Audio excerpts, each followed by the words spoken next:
एक बार फिर तमाम तर जो देखने वाले हैं उनको इससे मुताल्लिक अभी अपडेट करते चलें। इससे पहले आपने एसएसपी जो थे उनकी गुफ्तगू सुनी और इससे पहले आपने सुना कि गवर्नर सिंह कामरान टेसोरी की जानिब से भी बताया गया था कि 100 से ज़ायद लोग मौजूद हैं, लेकिन अभी इसकी कंफर्मेशन किसी भी मुसद्दिक़ा ज़राए से या फिर फायर फाइटर्स जो वहाँ पर मौजूद हैं, फायर चीफ ऑफिसर मौजूद हैं, उनकी जानिब से अभी तक कोई कंफर्मेशन नहीं आई है। आग को बुझाने के अमल का जो सिलसिला है वो जारी है। आग बुझाने के लिए पानी के साथ साथ फोम का भी इस्तेमाल किया जा रहा है। फायर ब्रिगेड को पानी की किल्लत का सामना है।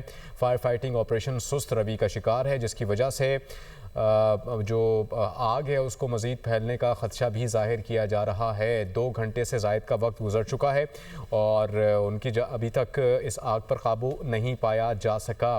ये आग तकरीबन 11 बजे के करीब लगी थी। फिर उसके बाद दुनिया न्यूज़ ने ये ख़बर ब्रेक की।